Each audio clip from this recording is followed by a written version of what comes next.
ಕುಮಟಾ ತಾಲೂಕಿನ ಮಣಕಿ ಮಾನೀರ್ ಹತ್ತಿರ KSRTC bus ಮತ್ತು ಮೀನು ಸಾಗಾಟದ ಬುಲೆರೋ ವಾಹನಗಳ ನಡುವೆ ಸಂಭವಿಸಿದ ಭೀಕರ ಅಪಘಾತದಲ್ಲಿ 16 ಜನ ಗಾಯಗೊಂಡ ಘಟನೆ ನಡೆದಿದ್ದು, ಕೇವಲ 1 ಗಂಟೆ 15 ನಿಮಿಷದಲ್ಲಿ ಗಾಯಾಳುಗಳನ್ನು ಉಡುಪಿಯ ಆಸ್ಪತ್ರೆಗೆ ಕರೆದೊಯ್ಯುವ ಮೂಲಕ ಆಂಬ್ಯುಲೆನ್ಸ್ ಚಾಲಕ ಸಮಯ ಪ್ರಜ್ಞೆಯನ್ನ ಮೆರೆದಿದ್ದಾನೆ.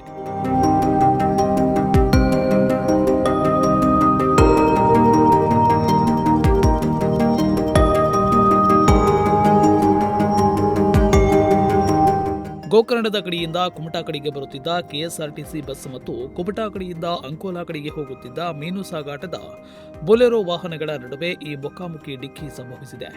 ಅಪಘಾತದಲ್ಲಿ ಬಸ್ಸಿನಲ್ಲಿದ್ದ ಪ್ರಯಾಣಿಕರಿಗೆ ಸಣ್ಣ ಪುಟ್ಟ ಗಾಯಗಳಾಗಿದ್ದರೆ ಬೊಲೆರೋ ಚಾಲಕ ಡೇವಿಡ್ ರೊಜಾರಿಯೋ ಅವರು ಗಂಭೀರವಾಗಿ ಗಾಯಗೊಂಡಿದ್ದರು. ಉತ್ತರ ಕನ್ನಡ ಜಿಲ್ಲೆಯಲ್ಲಿ ಸುಸಜ್ಜಿತ ಮಲ್ಟಿ ಸ್ಪೆಷಾಲಿಟಿ ಆಸ್ಪತ್ರೆಗಳ ಕೊರತೆ ಇರುವ ಕಾರಣ ಅತಿ ಸೂಕ್ಷ್ಮ ಸ್ಥಿತಿಯಲ್ಲಿದ್ದ ಚಾಲಕ ಡೇವಿಡ್ ಅವರನ್ನ ತುರ್ತು ಚಿಕಿತ್ಸೆಗಾಗಿ ಉಡುಪಿಯತ್ತ ಕರೆದೊಯ್ಯಬೇಕಾದ ಅನಿವಾರ್ಯತೆ ಎದುರಾಗಿತ್ತು. ಈ ನಿರ್ಣಾಯಕ ಸಮಯದಲ್ಲಿ ಕುಮಟಾದ ಲೈಫ್ ಕೇರ್ ಆಂಬ್ಯುಲೆನ್ಸ್ ಚಾಲಕ ಹೆರವಟ್ಟಾದ ಭರತ್ ಗೌಡ ಸಮಯ ಪ್ರಜ್ಞೆಯನ್ನ ಮೆರೆದಿದ್ದಾರೆ.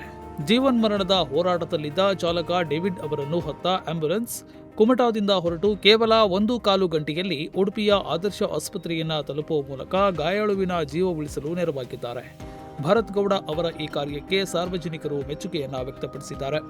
ಘಟನೆಗೆ ಸಂಬಂಧಿಸಿದಂತೆ ಕುಮಟಾ ಪೊಲೀಸರು ಪ್ರಕರಣವನ್ನ ದಾಖಲಿಸಿಕೊಂಡು ತನಿಖೆಯನ್ನ ಆರಂಭಿಸಿದ್ದಾರೆ.